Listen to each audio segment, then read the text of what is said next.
হচ্ছিল তাই কেবিন ক্রুরাও ঠিকমতো বুঝে উঠতে পারছিল না যে আসলে কি হচ্ছে, কারণ টার্বুলেন্সে কখনো এতটা কাঁপার কথা না। তারা যাত্রীদের সান্ত্বনা দেয় এবং শক্ত করে সিট বেল্ট লাগিয়ে রাখার জন্য অনুরোধ করে। থার্ড পাইলট লিয়াং এবং কেবিন ক্রুদের ম্যানেজার না ককপিটে থাকা পাইলটদের সাথে যোগাযোগ করার চেষ্টা করে, তবে ককপিট থেকে কোনো রেসপন্স না আসলে তারা বুঝতে পারে নিশ্চয়ই ভয়ঙ্কর কিছু ঘটেছে। এদিকে ককপিটের ভিতরে লিও এবার আস্তে আস্তে জুকে ছেড়ে দিয়ে তার আসনে বসে। এরপর পুরো প্লেনের কন্ট্রোল তার নিজের হাতে নিয়ে নেয়। প্রচন্ড বাতাসে প্লেনটি ডান দিকে ঢুলে পড়ে। এটা দেখে যাত্রীদের মনে পুরোপুরি আতঙ্ক ছড়িয়ে পড়ে আর তারা সিট বেল্ট শক্ত করে বেঁধে নেয়। এয়ার হোস্টেসরা তাদের নিজেদের জীবন বাজি রেখে সেখানে থাকা বাচ্চা এবং বয়স্কদের সাহায্য করতে থাকে। অন্যদিকে ক্যাপ্টেন লিও তার সর্বোচ্চ চেষ্টা করে প্লেনকে কন্ট্রোল করার জন্য। লিও হঠাৎ প্লেনটিকে বাম দিকে মোড় দিয়ে জুকে বাহির থেকে ককপিটের ভিতরে নিয়ে আসে। এর ফলে হঠাৎ ককপিটের দরজা খুলে যায় এবং প্রচন্ড বাতাস ভিতরে ঢুকতে থাকে।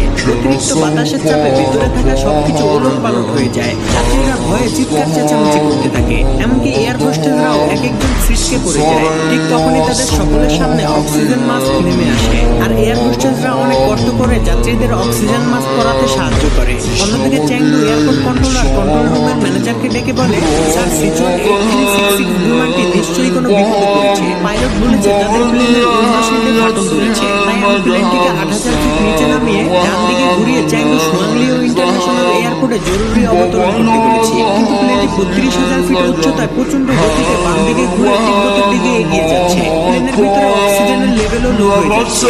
এতে প্লেন ক্র্যাশ করতে পারে। আমি ক্যাপ্টেনের সাথে যোগাযোগ করার চেষ্টা করছি, কিন্তু ক্যাপ্টেন কোনো রিপ্লাই দিচ্ছে না। প্লেনের সাথে রেডিও কানেকশন বিচ্ছিন্ন হয়ে গিয়েছে, শুধুমাত্র রাডারের সাথে কানেকশন আছে।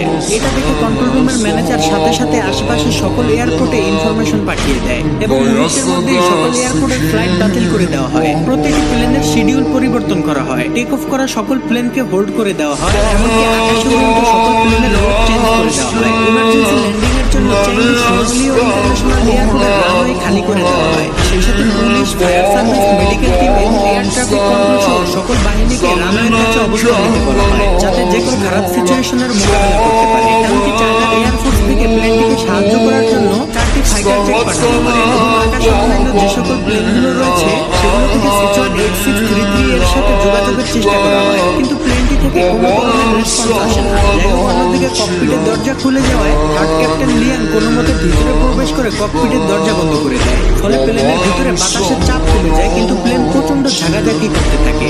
লিয়াং ককপিটে ঢুকে দেখতে পায় ক্যাপ্টেন লিও ঠান্ডায় প্রচন্ড কাঁপছে আর অক্সিজেনের অভাবে কো-পাইলট জু অজ্ঞান হয়ে যাচ্ছে। লিয়াং তখন ককপিটে থাকা অক্সিজেন মাস্ক বের করে ক্যাপ্টেনদের পরিয়ে দেয় এবং সে নিজেও পরে নেয়। এরপর লিয়াং কন্ট্রোল রুমের সাথে যোগাযোগ করার চেষ্টা করে, কিন্তু সে বুঝে যায় রেডিও কানেকশন বিচ্ছিন্ন